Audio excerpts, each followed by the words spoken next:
a las 5. No, van a ser las 5. 2 horas.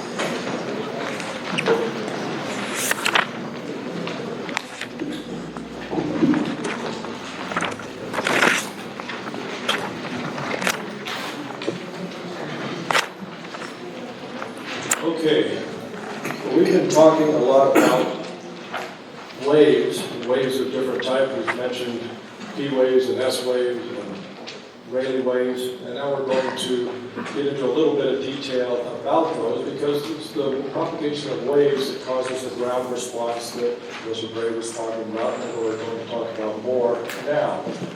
When we look at dynamics of types of systems that we deal with in civil engineering, we usually start out looking at lumped mass systems, like single degree of freedom systems, where we have one variable that describes the motion of the masses in this system. In this case, it would be vertical displacement, vertical translation.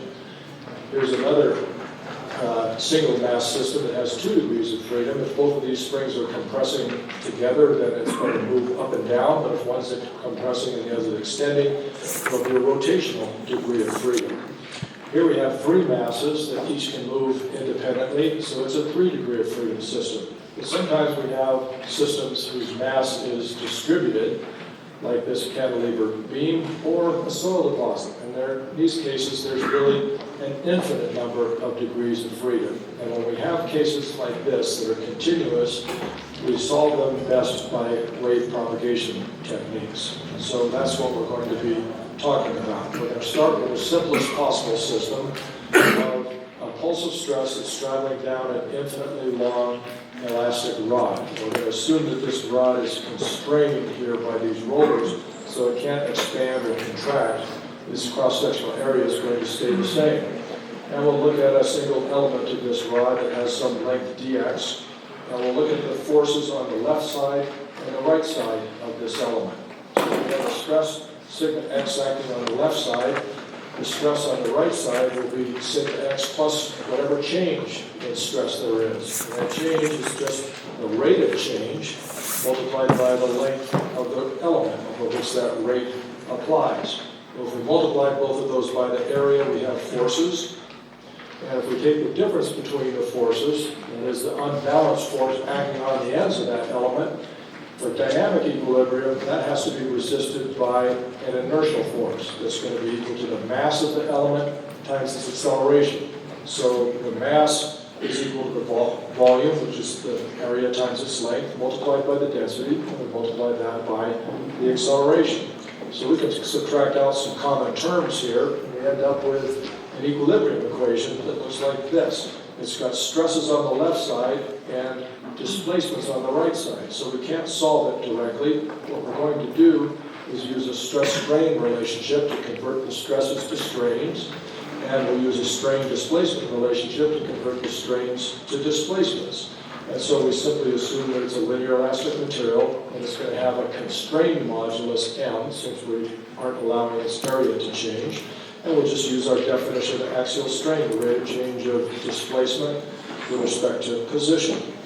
And if we do that, we then rewrite our equilibrium expression this way. It applies now to a linear elastic rod material. And we have stress, we have displacements on both sides. We can rewrite it this way, or we can write it this way, where this velocity is a wave propagation velocity. It's equal to the square root of the modulus divided by the density. And that's the velocity with which a stress wave is going to travel down this rod. So it's important to recognize that the velocities that waves travel at depend on the stiffness of the material and the density of the material. Now, the densities of soils don't really vary that much from the loosest soils to the densest soils, but stiffnesses do vary by a lot more. So when we're looking at velocities, we're really looking primarily at stiffnesses.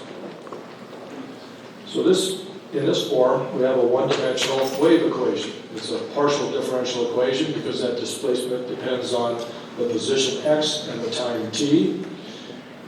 As shown there, it represents what's called a P wave. And a P wave has particle motion that is parallel to the direction of wave propagation. And so a P wave would involve particles moving like this. It looks like the particles are moving from left to right, but if you follow one individual particle, you'll see that it's just moving back and forth. And so those are P waves. Particles go back and forth, the wave travels down the rod, particles don't, and the particle motion is horizontal for a horizontally propagating wave. S waves involve shearing deformations, and the element of material that they pass through will be distorted, but its volume is not going to change. So S waves look like this. The particles are oscillating back and forth now, but vertically. So the particles are moving perpendicular to the direction that the wave is traveling in. So when an earthquake occurs, different types of waves are produced. P waves and S waves we classify together as body waves. We had an infinite medium. Those are the only two types of waves that could exist. So they comprise body waves. We often break S waves down into SD waves, where the particle motion is in a vertical plane. So we can have an SD wave that is moving like this in a horizontal direction. We can have an SD wave that's moving in an inclined direction. We also have SH waves where the particle motion is horizontal. And most of the time the motion will have inclined waves, so there will be an SV component and an SH component to it. If we solve this wave equation, we can write the form of our solution this way, as having two parts. One that represents a wave traveling in the positive x direction, and the other a wave that's traveling in the negative x direction. These functions f and g are going to depend on the loading, the nature of the loading that we have. If we assume that we have harmonic loading, that is, it can be described by a sine function or a cosine function, we'll have some amplitude sigma 0 and circular frequency omega, or omega bar, as we often use, that is going to vary with time. So our harmonic response then, if we're loading it in a sinusoidal manner, we should expect our response to be sinusoidal.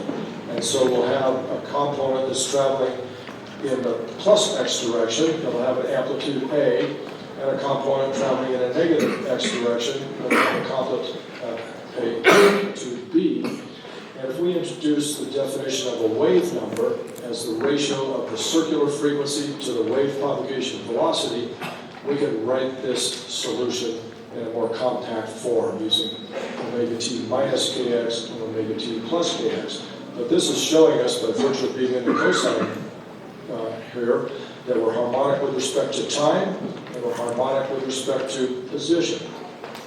So this wave number is related to the wavelength of the motion. And the wavelength is equal to 2 pi divided by the wave number, as shown here. So this is the trigonometric form of writing this solution. There's another form that looks more awkward, but it actually turns out to be a lot easier to deal with, and that is to write it in a complex form. And so using Euler's law, we can write it this way, as instead of using cosine, we write e to the I omega t minus kx, and over here, e to the I omega t plus kx. So this is still a wave traveling in a plus x direction, and this is a wave traveling in a minus x direction. But we have to do some manipulations, take some derivatives, and that sort of thing. It's easier to do it in complex form. So what does this look like? What do these waves look like? If we take a snapshot of a rod with a wave traveling down it, we can look at the displacement as a function of the position x along the rod, and we'll see that it's harmonic. And the distance between points that have the same phase, say that have the same maximum value, is the wavelength. And that's 2 pi divided by the wave number.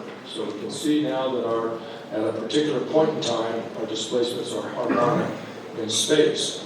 If we look at the variation with time at one particular point, it will vary like this. It's also harmonic, and points that reach their maximum or minimum at the same time will be separated in time by the period t, which is 2 pi over the circular frequency. So you can see that these relationships are very similar to each other. So the wave number is to the wavelength as the circular frequency is to the period. So those are terms we're going to be using. Now, let's look at what happens when waves hit boundaries, because we don't have any infinite media. When waves strike a boundary, let's look at this situation where we have two, say, compressive pulses of stress traveling down a rod towards each other. And so they have the same shape and they have the same amplitude. And at the center line where they're going to meet, we have no displacement. As they move towards each other, we still have no displacements. We can think of one wave pushing material in one direction, the other wave pushing material in the opposite direction. If they're perfectly symmetric when they meet, there still won't be any displacement of the rod, but the stress, since they're both compressive pulses, is going to double. And then they'll cross each other, and they'll continue propagating along in the directions that they were originally heading in. So at the center line, throughout that process, the displacement was zero. It never moves. It was fixed in space. The stress momentarily doubled when the waves passed each other. If we look at what happens when a wave comes down and hits a fixed end, a rigid boundary, the displacement is zero, just as it was in the previous case. When the wave hits that boundary, the displacement is still going to be zero, and in order for that to be the case, the stress has to double. And the wave will be reflected still as a compressive stress pulse, and go back in the other direction. And so the response here is exactly the same as it was for the case of the two waves traveling towards each other. And so when a wave hits a fixed end, the displacement is zero, it's a rigid boundary, and the stress will momentarily be doubled. There will be a reflected wave, and the stress amplitude of that reflected wave will be the same as that of the incident wave. So the response is the same. The displacement will have the same amplitude as it's reversed, but the polarity of the displacement will reverse. So if we have a positive displacement for our incident wave, the reflected wave will have a negative displacement. Now, let's look at another case where we have two identical pulses, except they have opposite polarities. Same stress amplitude, the same shape, one is compression and one is tension. So if this compression wave is pushing material ahead of it, the tension wave is going to be pulling material towards it. So at the center line, the stress is zero, the displacement is zero. When these pulses are far apart, as they get closer together, the stress is still zero and the displacement is still zero. When they cross each other, now because one is compressive and the other is tensile, the stress is zero. But the displacement won't be zero. We're going to have the pushing to the, say, the right on one side and the pulling to the right on the other, so the stress will momentarily be doubled. The displacement will momentarily be doubled. And then they'll pass by each other and continue propagating in the directions that they were originally propagating in. And so the stress remains zero at the center line. The particle displacement, and consequently the particle velocity, the particle acceleration, will be doubled, at least momentarily, as those waves pass by each other. So let's look at what happens when a wave hits a free end. A compressive pulse comes down, the displacement is zero, the stress is zero. As it approaches, the stress is still zero, the displacement is zero. When it reaches that end, since it's a free end, there can't be any stress there. And in order to satisfy that condition, the displacement has to double. And it moves back as a tensile pulse. So the response at the boundary here is the same as it was when we had two waves of the opposite polarity traveling towards each other. At the free end, the stress is zero, the displacement is double. The polarity of the stress wave changes when it hits that boundary. The compressive pulse that goes down comes back as a tensile pulse. The polarity of the displacement stays the same. And so if we look at the displacement polarity as the wave comes down, its amplitude gets doubled, and its polarity, displacement polarity, stays the same. Now, the more interesting case is where we have boundaries between different materials. So if we have a wave traveling down a rod with material properties 1, so rho 1, E1, nu 1, A1, M1. The densities are different, the moduli can be different, concentration can be different than material 2. So we'll have an incident wave that comes down and hits this boundary. And what we'll see is that part of that energy is going to be reflected, part of it will be transmitted into the next material, the second round material. So there's certain conditions that have to be satisfied at the boundary. We're going to assume that the displacements are continuous. So we're not going to form a gap, the two parts are not going to come apart. They can't overlap each other. So the displacement of the right side of material 1 has to be equal to the displacement of the left side of material 2, which means the sum of the incident and reflected wave amplitudes has to be the same as the transmitted wave amplitude. We have to satisfy equilibrium at that boundary, so the sum of the incident and reflected stresses has to be the same, has to be equal to the stress amplitude of the transmitted wave. So if we use these two requirements, we can express the amplitudes of the reflected and transmitted waves as functions of the amplitude of the incident wave if we know this term alpha z. And alpha z we define as the impedance ratio. So it's the ratio of the impedance on the far side of the boundary to that on the near side. And the impedance is just the product of the density of the material and its wave propagation velocity. So we refer to that as the specific impedance of the material. And it's the ratio of those impedances that controls how this energy of the incident wave gets divided up between a transmitted wave that continues on in the same direction and a reflected wave that bounces back. If we have a situation where waves are traveling from a stiff material into a soft material, what we'll see is an example where the velocity of the softer material is half that of the stiffer material. We'll see that our impedance ratio is less than 1, 0.5 in this case. The displacement amplitude of our reflected wave is 1/3 of the amplitude of the incident wave. So the reflected wave's displacement amplitude is reduced, but its transmitted wave displacement amplitude is increased to 4/3 of the amplitude of the incoming wave. So when we go from stiff to soft, we'll see that the amplitudes, in terms of displacements, not stresses, but displacements, and velocities and accelerations, they increase. So this is a situation we often see when waves are coming up vertically from some earthquake source, and they start going through softer and softer materials as they get closer to the ground surface. We see them being amplified as they go from stiffer materials into softer materials. The limiting condition would be where V2 goes to 0, in which case we have essentially air as our soft material, and the impedance ratio would be 0, and we have a complete reflection. I'm going to switch here to a little code that does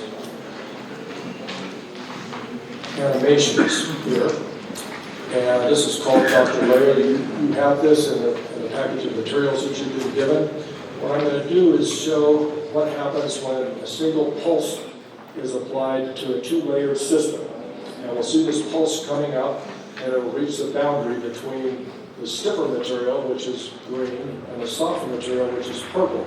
Up at the top, that's going to represent something like the ground surface. That's a free surface, so there can't be any stress there, so we'll see our waves reflected. The base is a fixed base. We'll assume that there's something like rock down here at the bottom. And so as this wave starts propagating up, it's just a single pulse. It's going through the stiffer material now, so it's going to travel faster than when it gets into the purple material, but when it hits that boundary, part is reflected back and part is transmitted upward.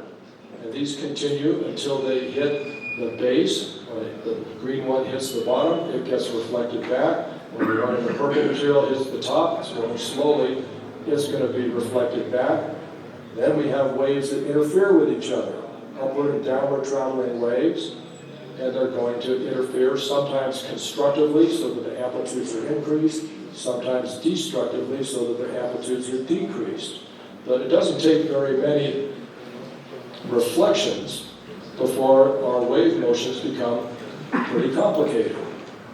Okay? Even for this very, very simple system. And if If we look at it at any particular time, it looks like the wave has come up to the top here. We're seeing this increased doubling of the displacement amplitude, and this process will just continue on as long as we want it to. So this is kind of a fun program, I think, to just play around with. And you have access to it. There's a little user's manual that comes with it, and you can amaze your friends with your little tool here. We can apply different types of motions. If we apply a sinusoidal motion instead of just a single pulse and reset it, we'll see that we have, it reset my amplitude. Let me increase the amplitude so that we can see it better. And I'm going to increase the frequency, which is going to shorten the wavelength, so we'll be able to see that better. Reset and let it go. So now we've got a sine wave loading, and waves are going to almost be continuously hitting the upper material, that boundary. It's a softer material, so its wavelength is going to be shorter. And we can see amplification as we get up towards the surface. We'll eventually tend to develop standing waves here that just kind of go back and forth like the profile is dancing. Kind of looks like Professor Bray on the dance floor. I wish. Yeah. Well, it's still standing. That's different. Okay, so this is kind of a nice little program for illustrating that. You may want to play around with that a little bit. Okay, that's one-dimensional wave propagation. In reality, we have three-dimensional Earth that waves are propagating through. And so we're going to treat that in the same way. We're going to look at equilibrium, but now we have different stress components, and we have to look at equilibrium in the X direction, the Y direction, and the Z direction. So we have these more complicated equations, and we have more of them. But you can see we have stresses on the right side here and displacements on the left side. So again, we're going to use the stress-strain relationship and a strain-displacement relationship to handle that. Here's our stress-strain law. By using the stress-strain Hooke's law for 3 dimensions and strain-displacement relationships, we can express our equations, 3 equations, with displacements on both sides. So we have displacements in the X direction on both sides, the Y direction, and the Z direction. We can manipulate these into 2 wave equations, one of which involves a volumetric strain, epsilon bars, the mean strain, epsilon 1 plus epsilon 2 plus epsilon 3, epsilon xx plus epsilon yy plus epsilon zz. And the other involves rotation about the different axes. And so the first of these represents P waves, and the second represents shear waves. In this form, mu and lambda are Lamé's constants. Lambda plus 2u is the constrained modulus m, and mu we usually write as g, which is the shear modulus of the material. So we have 2 waves that can exist in an infinite 3-dimensional elastic material, and these are our body waves. This is what happens when waves hit boundaries and they're perpendicular to those boundaries. So when a P wave comes in and hits a boundary, we get a reflected P wave and a transmitted P wave. When we have an SH wave that hits that boundary, we have an incident SH wave, we get a reflected SH wave, and a transmitted SH wave. When we have a wave that comes in and hits the boundary at an angle, now this P wave, its particle motion is parallel to its direction, and so there's going to be a component of motion that's perpendicular to the boundary and a component that's parallel to the boundary. And that makes things more complicated, and what we'll see is we get a reflected P wave and a transmitted P wave, which is refracted or bent in its direction due to the difference in stiffnesses of the 2 materials, the differences in wave propagation velocities. And we use Snell's law to describe that. Same Snell's law that we use in optics that control the glasses that you may be wearing. But we also get reflected and refracted SV waves. So one wave comes in and 4 waves come out when we have this type of interaction. If we have an incident SD wave, there's a perpendicular and tangential components to the boundary, and so we have 4 waves coming out again. Reflected and refracted SD waves, but also we have P waves coming out of that interaction. So things get complicated very quickly. When we have an incident SH wave, the particle motion is only in a horizontal plane, so there's no component of particle motion perpendicular to the boundary, and we just get reflected and refracted SH waves.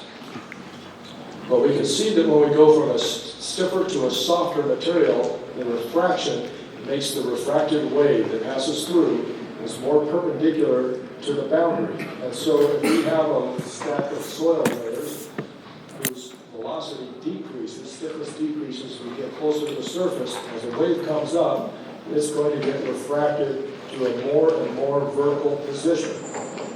And so near the surface, what we find is that most of our wave energy is coming to the surface in the form of vertically propagating shear waves, or SH waves.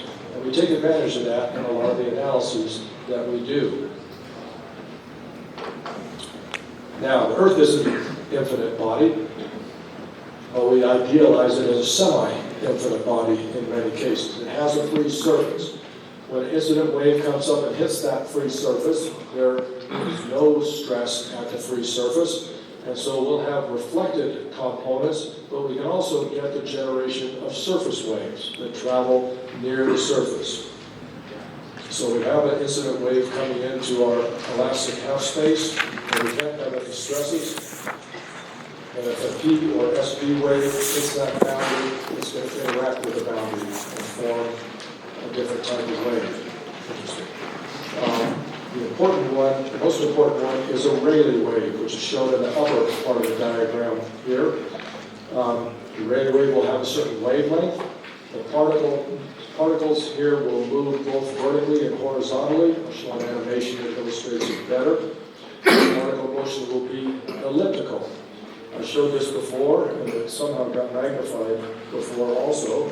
The displacement amplitudes decrease quickly with increasing depth at a rate that depends on the frequency. The particle motion looks like this in a Rayleigh wave. So there's two blue dots there. You can see one of them here and one is down below. You'll see that the amplitude of the motion is high at the ground surface, and it decreases pretty quickly as we go down below the ground surface.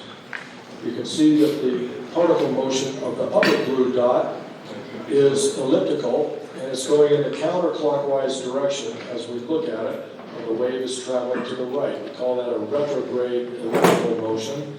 Down at the lower blue dot, it's moving in a clockwise direction. That's a prograde ellipse. These Rayleigh waves are a lot like the waves that are produced when you throw a rock into some water. You see waves that are traveling away from the ripples that go away from the rock. They have displacements that look a lot like this, but it's all prograde ellipse because there's no shear modulus to the water. But this is kind of how Rayleigh waves behave. The other type of wave that somehow is getting clipped off in that previous diagram, back a ways, is called a love wave. A love wave can exist when we have a thin layer of softer material on top of the half space, and waves get trapped in there and just bounce back and forth off the top and bottom of that layer. So there's our Rayleigh wave. Rayleigh wave velocities are a little bit slower than shear wave velocities, S wave velocities. Depends on Poisson's ratio. I think in your notes you've got good versions of this picture. I'm not sure why it's not all shown here. So they travel a little bit more slowly. About for normal Poisson ratio values, they travel at about 92% of the shear wave velocity. Stress waves attenuate, as we said before. There are a couple primary sources: material damping and geometric spreading, which is sometimes referred to as radiation damping. The geometric damping is essentially the conversion of elastic energy to heat. It causes the energy to decrease as the waves travel through the material, so their amplitudes decrease, and they tend to decrease in an exponential manner. The high-frequency waves involve more cycles of loading to go a certain distance, so they tend to die off, tend to rate faster than low frequency waves. The radiation damping is just the spreading out of energy over a bigger and bigger volume of the Earth, and consequently, even though the total amount of energy stays the same, the intensity of that energy over a given area that the waves are passing through decreases. So they're both important, sometimes one is more important than the other. Now I want to introduce the notion of a transfer function to you, because it's a tool that we can use to calculate the response of a soil deposit, and it also gives us some insight into how the properties of a soil layer will influence the way that soil layer responds to an earthquake.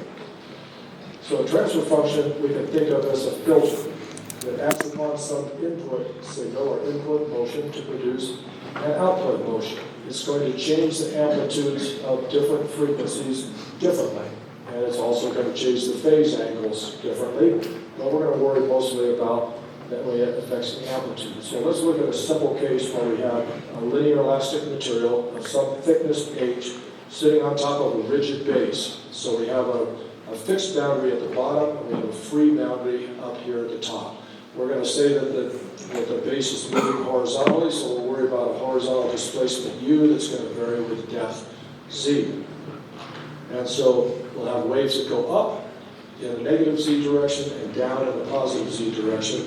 We're going to be concerned about what's happening up here at the surface, the displacements up at the surface. We want to compare them to the displacements down at the bottom, where z is equal to h. So we have upward and downward traveling waves. We'll use this complex notation, and our upward traveling wave is going to have an amplitude A. Our downward traveling wave will have an amplitude B. We have to satisfy our boundary conditions, and at the top, we can't have any stresses. If we have no shear stress, then we won't have any shear strain because it's an elastic material.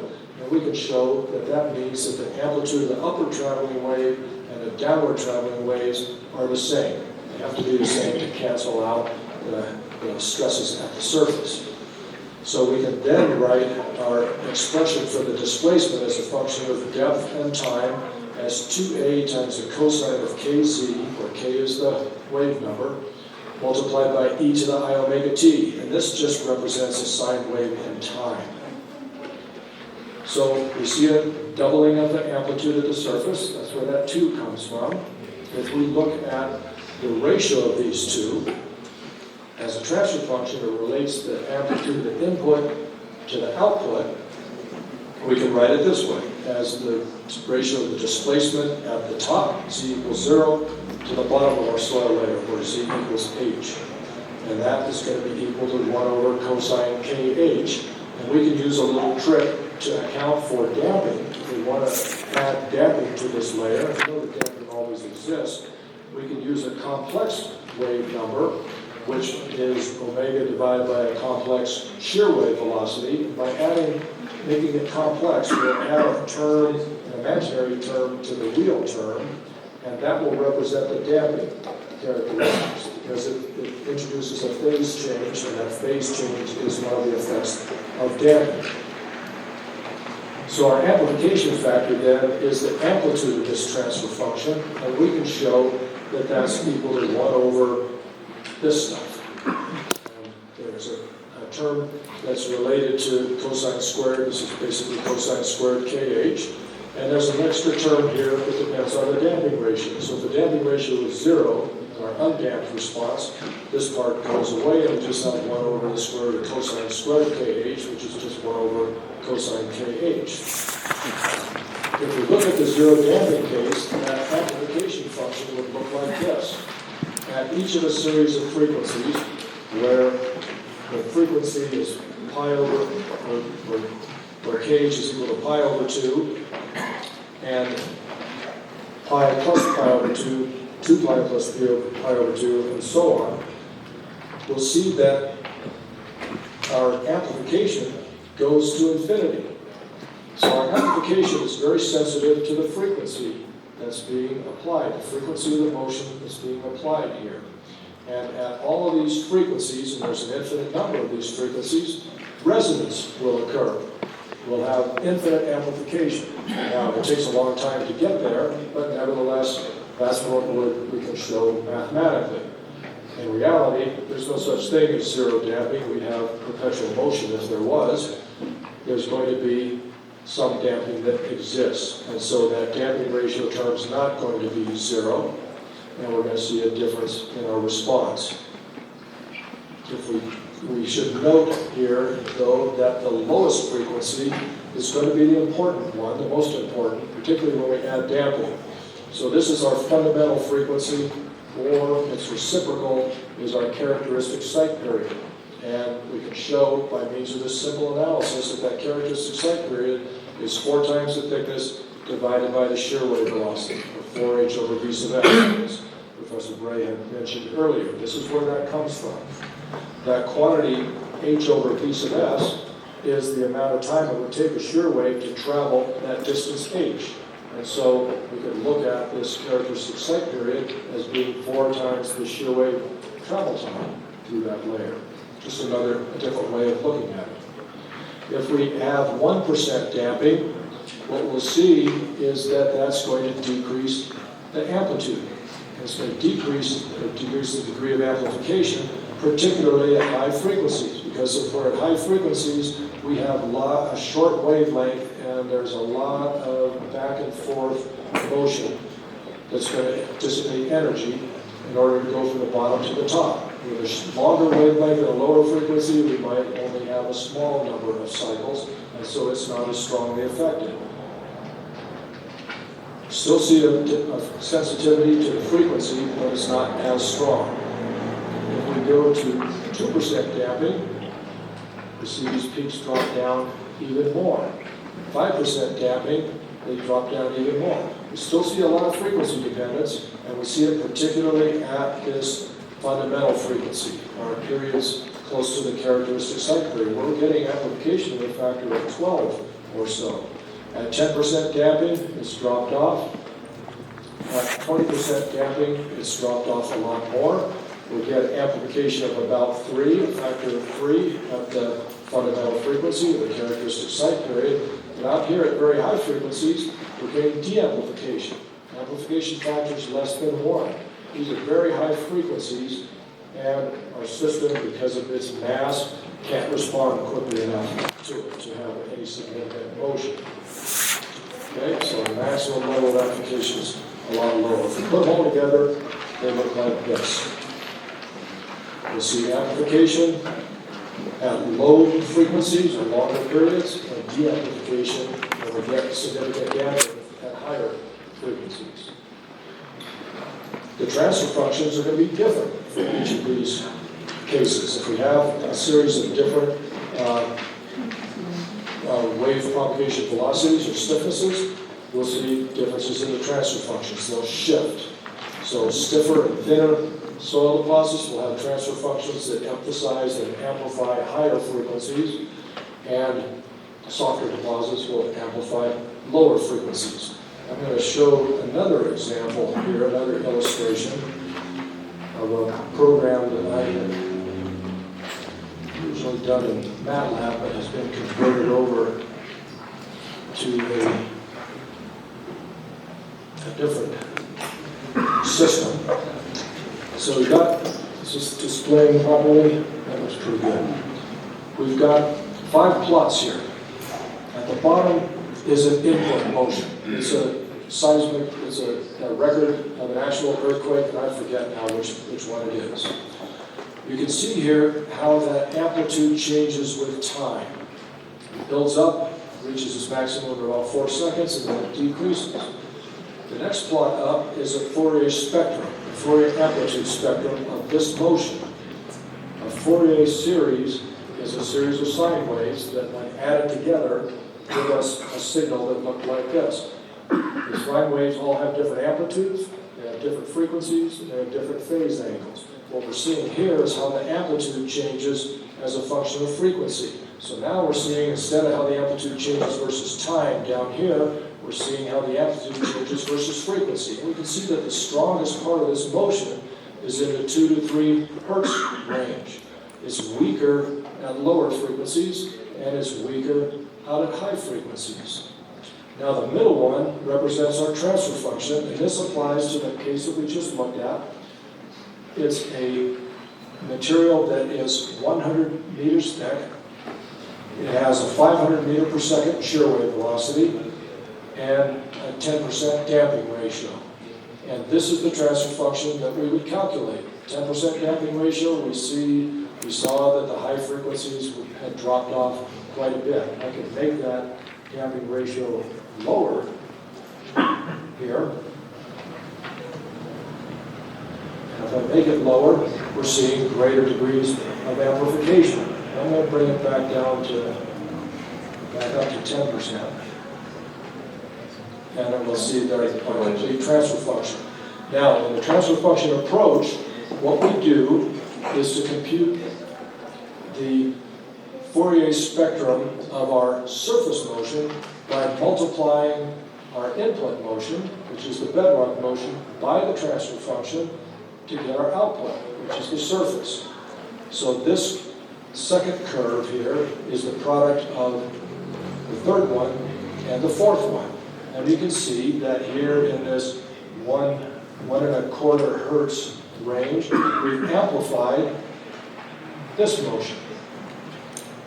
Hasn't done very much to this part of the motion because our transfer function is relatively low there.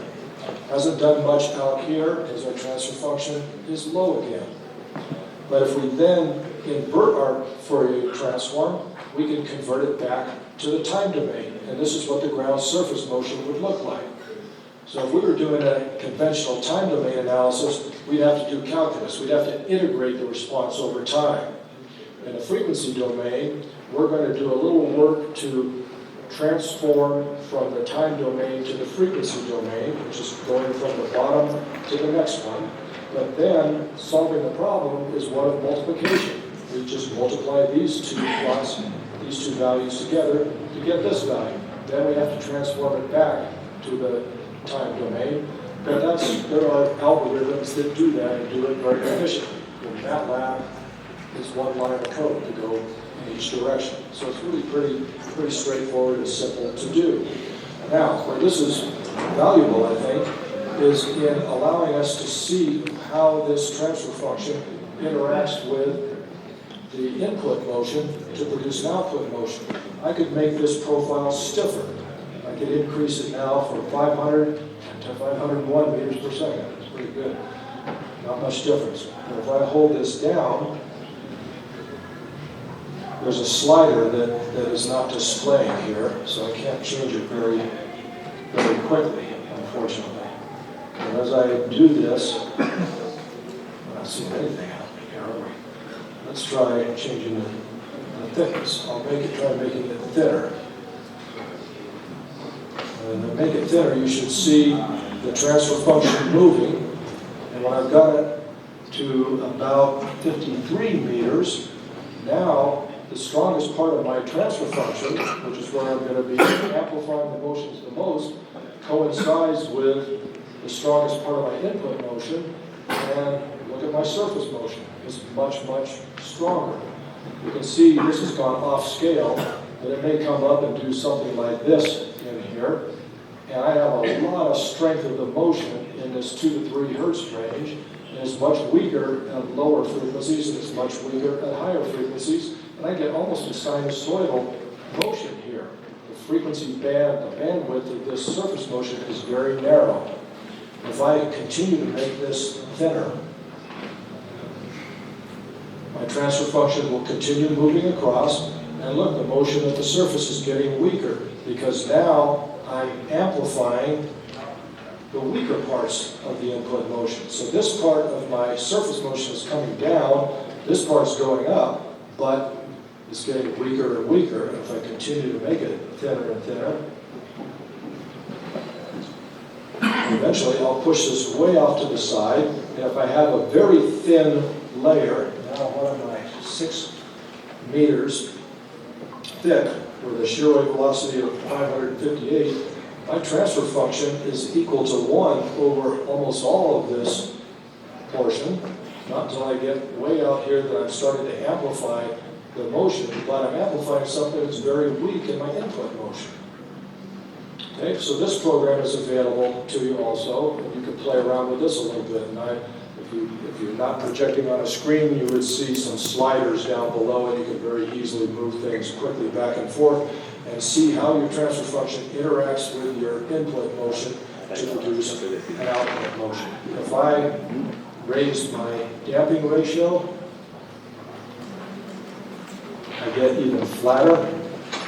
30% damping ratio now. My transfer function is almost 1 everywhere. If I compare my surface motion with my input motion, they're almost the same. If I lower the damping ratio,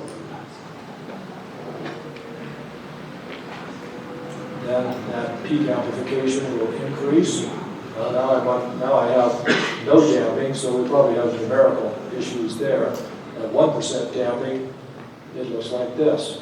If I then bring my transfer function back to the left, you can see how this interaction occurs, and we would have a whole bunch of frequencies where we're seeing very strong levels of amplification occurring. Okay, so in a thick deposit, we'll see lots of amplification. But we can see at very high frequencies now, we have multiple modes, and they're being damped out more. Okay, so that's that. How do we use this transfer function? We're going to take our input motion, we're going to represent it as a Fourier series, a bunch of sine waves with different amplitudes and different frequencies. We multiply each term in the series by our transfer function value. We add them all up, and then we reverse it, invert it, and go back to the time domain. We'll see that some frequencies are going to be amplified, others are going to be de-amplified. And how that happens depends on the position of the transfer function. And the position of the transfer function depends on the characteristics of the soil profile. So continuous systems, infinite number of degrees of freedom, and we use wave propagation to solve those problems. Body waves, which are P waves and S waves, travel at velocities depend on the stiffness and density. The impedance of the materials control their behavior at boundaries. Surface waves result from the interaction of body waves with a free surface. The amplitude of the surface waves decreases as we go down to greater and greater depths. The behavior of waves at boundaries depends on impedance ratios and velocity ratios. When waves go from stiffer materials to the softer materials, their deformations increase. The displacements get bigger, the velocities get bigger, and the accelerations get bigger. When we hit a free surface, we see the free surface effect, a doubling of the displacement, velocity, and acceleration due to that boundary condition. When waves hit boundaries obliquely at angles other than 90 degrees, then we get more complicated things happening. Different types of waves get created at those boundaries, and waves get refracted to different directions. Wave amplitudes, as they travel through the materials, as we've said, they get attenuated by geometric spreading and by the damping of the energy absorption of the materials that they're traveling through. Transfer functions are very useful. They relate some input and output on a frequency by frequency basis. The amplitude of the transfer function really is an amplification function. It's showing us how different frequencies in our input motion are going to be amplified or de-amplified. And they can be very efficient when we use them computationally. Okay, I'm going to switch now. I've got 3 presentations in a row here. That is the third.